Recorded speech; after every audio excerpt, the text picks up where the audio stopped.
Main Street in downtown Vermilion. The Spot, Winnie Mays, is proud to support programming on Coyote News.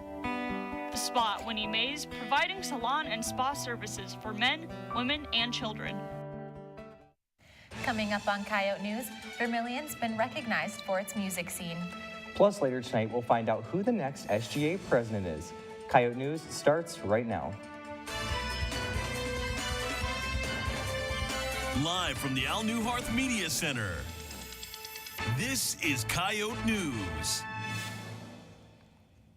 Hello, thanks for joining us. I'm Lauren Solik. And I'm Devin Martin. We'll get to those stories and more. But first, a 7-year-old Vermilion girl died on Saturday after being pulled from a Brookings swimming pool. Brooklyn Williams was swimming at the Days Inn pool when she was found at the bottom. CPR was performed on the girl and she was taken to the Brookings emergency room where she was pronounced dead. A GoFundMe page has been set up to help cover funeral costs. Dick's Sporting Goods announced that it will immediately stop the sales of assault-style rifles and high-capacity magazines at all of its stores. The store is also banning the sale of guns to anyone under 21. The company's CEO says it's time for significant changes to U.S. gun policy, and lawmakers need to act now. Chief Executive of the United States Committee, Scott Blackmun, is stepping down following recent pressure from the Larry Nassar sex abuse scandal. Blackmun was called to step down after a report in the Wall Street Journal that the U.S. OC didn't intervene despite knowing of possible sexual misconduct by Dr. Nassar. And those are your headlines. So Carter, will I be able to put away my winter coats anytime soon? Well, the sun is expected to continue, but I wouldn't put it away just yet. Right now, it's 33 outside. Tonight, we'll see temperatures drop to around 18 degrees with a very slight chance of snow. Tomorrow, we'll be welcoming back the sunshine. You can expect a high of 35 and a low around 17. Friday, we'll be seeing a mix of both sun and clouds, but with warmer temperatures, as we'll get up to 44 and a low of 30. And for your weekend forecast, we'll continue to see sunshine and warmer temperatures. Saturday, we'll get up to 49, which means spring must be on its way, and temperatures will drop to 32 overnight. As for Sunday, there's a chance of rain and snow with a high of 43 and a low of 25. And that's your Coyote weather. Thanks, Carter.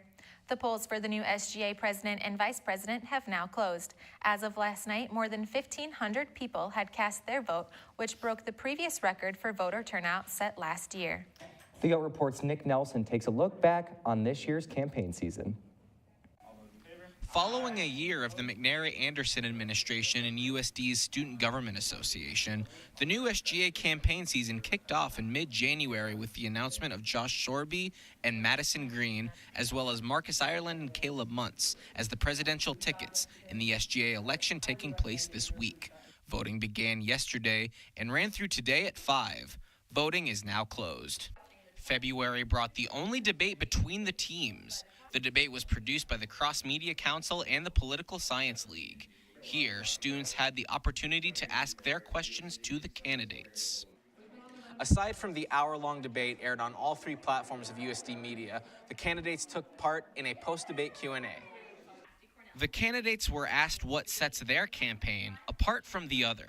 Madison and I do believe in the power of sitting down and having conversations and going out to students. You can see through campaigning, we've met with about 30 student organizations. We got our petition signatures. That's been a staple of our campaign, is going out and proactively seeking feedback, and that's what we believe in specifically. I'm going to constantly be going out to students, trying to be aware of what they want, what they need. And if there's things that I don't know, I'll push it off. I'll be like, we're not going to vote on this until we have reached out to students. For the Yote Report, I'm Nick Nelson. The winner will be announced tonight at 7:30. Coyote News will post the results on Twitter and Facebook. And coming up, we've got the answers for all of your advising questions.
is Coyote News. Musical artists ranging from Macklemore to local artists regularly perform and are putting Vermilion's music scene on the map. Coyote News' Skylar Ponwith gets a local business's reaction on the prominence of music downtown. Recently, the ticket vendor site GoodDeedSeats.com released a list of the top 50 college music towns in the nation, and Vermilion was lucky enough to be among them. The article pointed out the National Music Museum that houses more than 1,200 instruments and history to boot, to small venues like Maya Jane's and Carrie's Bar as points of interest in Vermilion's music scene. I spoke to Carrie's Bar owner Matt Zeman about Vermilion's ranking and if it surprised him. I guess the top 50 in the country surprises me a bit, knowing of how many great, college towns are out there, but it doesn't surprise me as far as the region. We have a good liberal arts school with a lot of creative people, a lot of musicians. University town draws a lot of creative types, and so that doesn't really surprise me. We've always got some pretty cool people hanging out around town, so. I was also able to catch up with the band 35th and Taylor at Varsity Pub to get their take on what's special about playing in Vermilion. I would say the main thing I noticed, we only do acoustic shows when we play in Vermilion. We have never played full band, and so when we travel and do tours, we are playing with the rest of the band, so it's more intimate, and a lot of my friends come out and support, so I really like that feel. Interesting. You notice anything different? Yeah, I would say people seem more into it and are more open to original music here. Reporting for Coyote News, I'm Skylar Ponwith. Vermilion was one of the smallest towns mentioned on the list put out by Good Deed Seats. Making academic and professional decisions isn't always easy, but that's why USD's Advising is here to help. Since the middle of February, students have been meeting with their advisors to decide class schedules for next year. Academic advisor Sarah Mart says a successful advisee will come to a meeting with a plan in place and ready to communicate any concerns. She says even students unsure of their majors or their future at USD should still register for classes.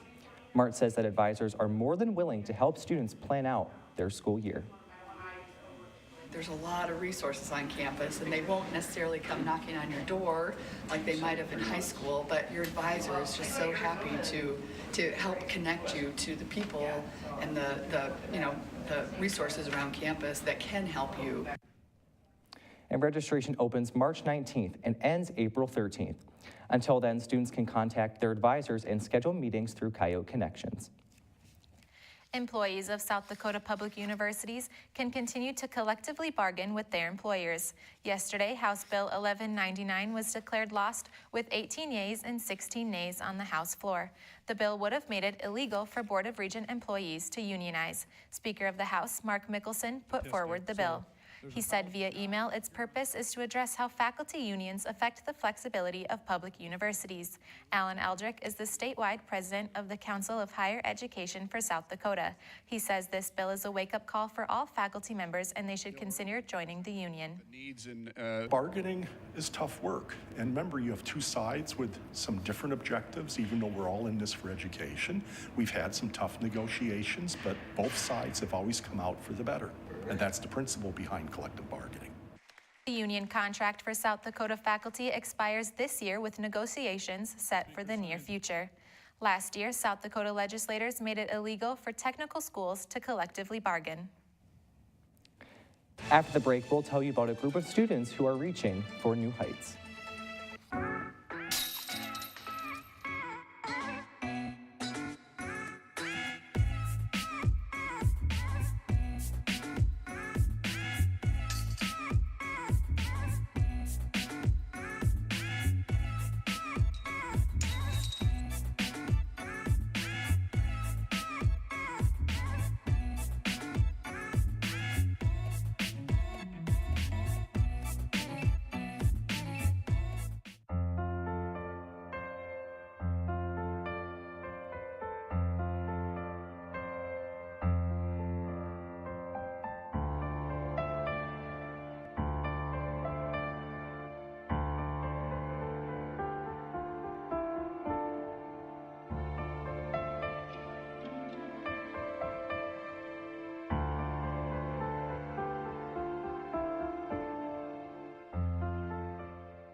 This is Coyote News.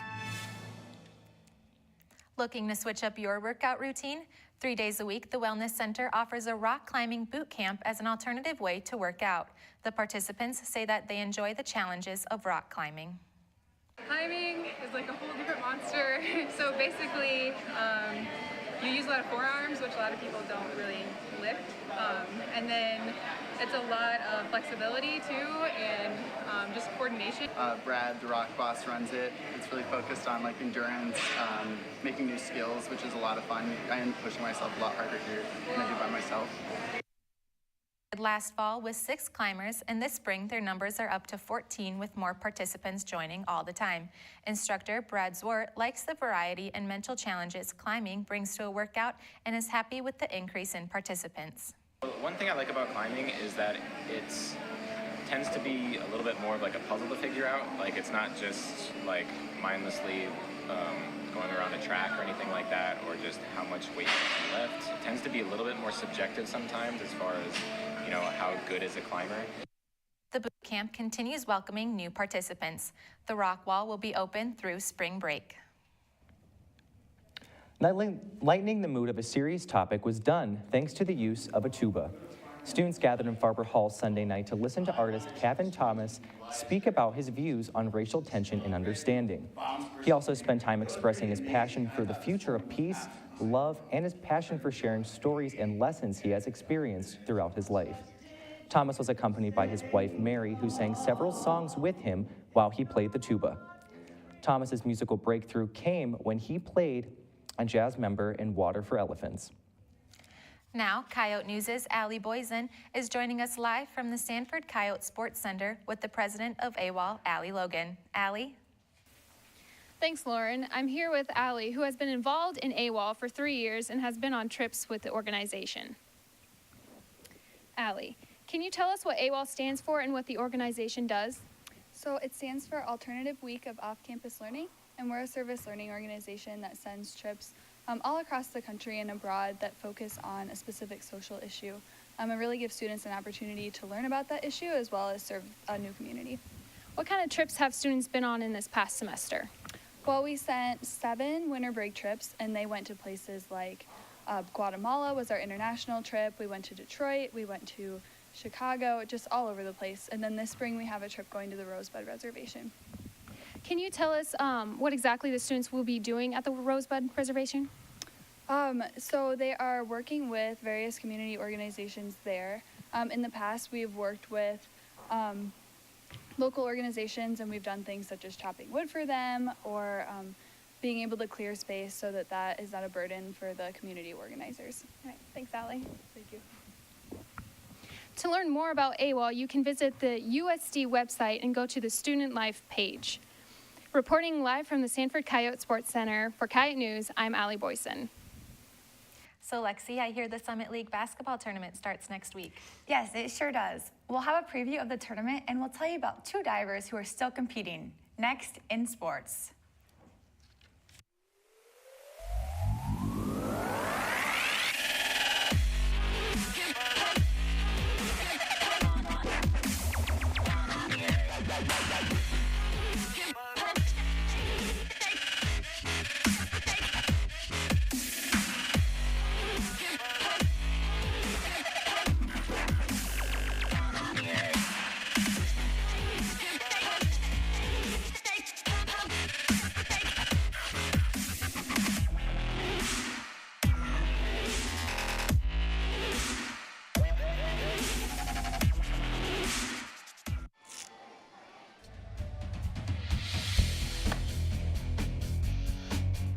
Awesome because it's challenging, both mentally and physically. You gotta love climbing because even when you're not climbing, you get a great view.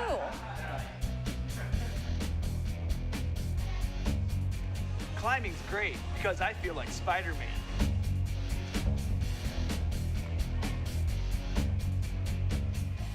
Climbing is great, because even my nerd friends can do it.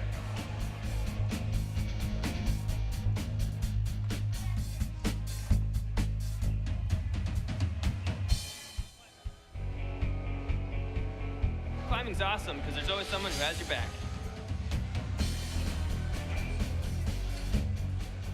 Come to the rock wall and figure out why climbing's awesome for you.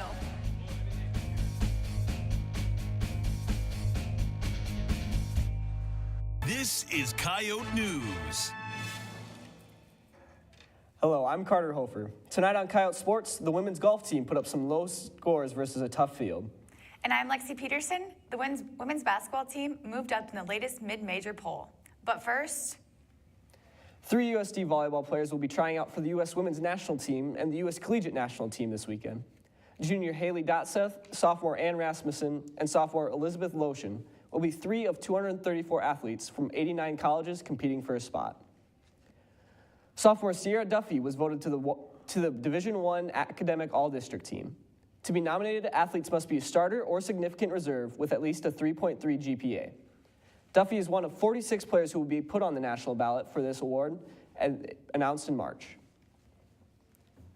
Miami Heat shooting guard Dwayne Wade honored one of the 17 shooting victims who died in Parkland, Florida on February 14th during last night's game. Wade wrote 17-year-old Joaquin Oliver's name on his sneakers before the game and later hit the game-winning shot in an emotional victory. Oliver was buried in a Wade jersey on February 17th. And those are your sports headlines. for most members of the Coyote swimming and diving team, the season has come to an end. However, 2 divers are looking to continue making a splash as their season continues. Coyote News' Dustin Van Hunnick caught up with junior diver Sarah Shank to talk about her expectations for the NCAA Zone Diving Meet. Following a season worthy of numerous Summit League awards, diver Sarah Shank and teammate Isaac Morris will travel to Minneapolis March 5th to compete in the NCAA Zone Diving Championships. Shank said she attributes much of her improvements and performances this season to hard work both in and out of the pool. I think I was more focused this year, lifting and outside of the pool helped a lot, and eating better and just focusing on myself. And I think we trained a lot harder this year. I stayed in the summertime and I worked a lot.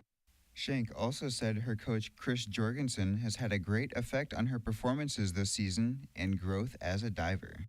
Chris has been a lot better. I think he's starting to get to know us a lot more. We've done a lot of team bonding, so all of us together and him too. So I think he's starting to get more personalized with the way he coaches us and just knows how to push us harder in the pool. Shank said she looks forward to the championships and hopes to keep improving into next season. Reporting for Coyote News, I'm Dustin Van Hunnick. This is Shank's first time competing at zones. USD's track and field team found success in the end of their regular indoor season at the Summit League Championships in Fargo. The Coyote women took second as a team and set the highest total points scored in their Summit League history.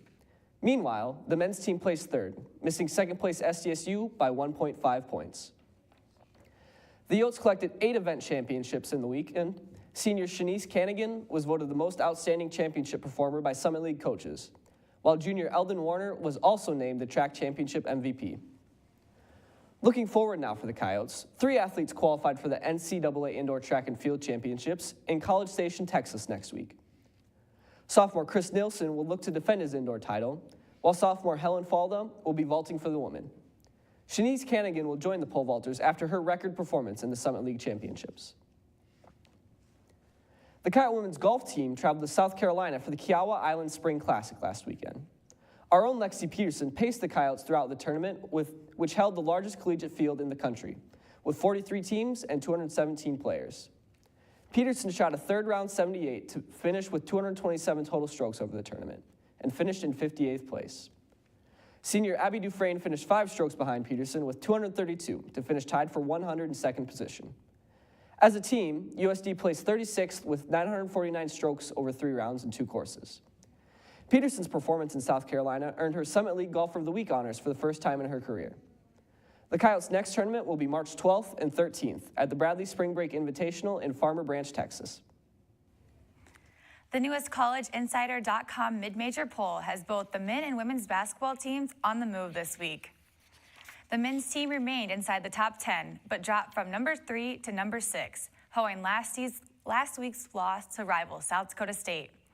This week marks the 12th straight week inside the top 25 as the Coyotes enter the Summit League tournament as the number 2 seed. While the men's team stumbled this week, the women kept climbing the polls and moved up to the number 7 spot after becoming the first Summit League regular season champion to finish league play undefeated since 1993. The Coyote women hold the top seed in the Summit League tournament. The women's basketball team opens Summit League tournament play on Saturday against Fort Wayne at noon, while the men's team go up against Omaha at 8:30. The men's team is seeded second and credits good chemistry as the reason they are 11-3 and expect other teams to see that as a threat. We just want to play together and play connected every game, and if you come out the W in that column, then that's usually a good thing. The women's team ended the conference season undefeated at 14-0, making them the #1 team I in think the tournament. definitely anytime you have a team coming in, well, maybe undefeated in conference, it certainly is like a challenge for everyone. It makes everyone play a little bit harder against you. You definitely get everyone's best, and I think that's definitely something we'll be preparing for the Summit League tournament. The Summit League tournament takes place at Sanford Premier Center in Sioux Falls beginning Saturday. Students can pick up tickets in the lobby of the Premier Center. Now, Coyote News' Whitney Fowkes is live from the Stanford Coyote Sports Center with men's basketball player Matt Mooney. Whitney? Thanks, Lexi. I'm here with Matt to talk about the men's Coyotes basketball team season. Thanks for being here, Matt. Yep, no problem. So you just scored your 1,000th point for the Coyotes this season. What are your goals for next season? Well, it's not about points. My goals are all about winning. Obviously, want to win another conference championship and get to the NCAA tournament. That's our goal right now, is to get to the tournament, but for next year, that would be our goal again. Okay, and you do have the Summit League Championship coming up. Have you been preparing any differently for that as compared to other games? No, we haven't been preparing differently. You know, Coach talks about how there's 3 different seasons within one season. You got your non-conference, your conference, and then the postseason. And now it's the postseason, every team's 0-0. So we know Omaha is a talented team, and they're going to try and knock us off. We just got to be ready to go and do what we do. Is there any team you're looking forward to particularly taking on in the championship? Well, if we do make it to that championship game, you know, you don't want to look ahead, but if we do make it there, you know, I know our guys and myself would love to see South Dakota State. They're a really good team, and it would be really fun to play against those guys again. How has your non-conference schedule prepared you for the tournament?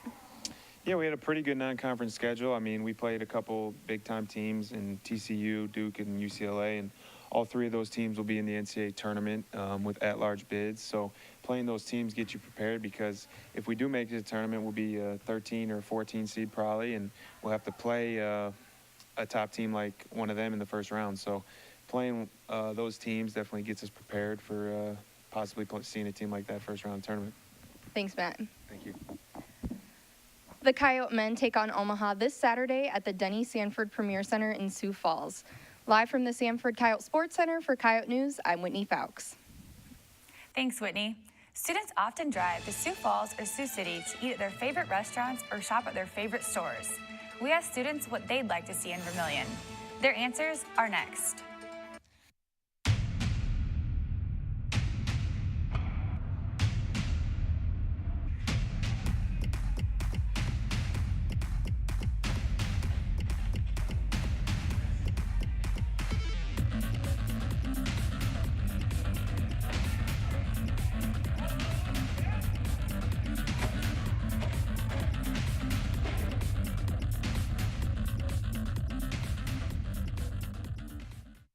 USD's Media and Journalism Department can be seen and heard all over campus. Faculty members know that hands-on experience now is the key to success after college.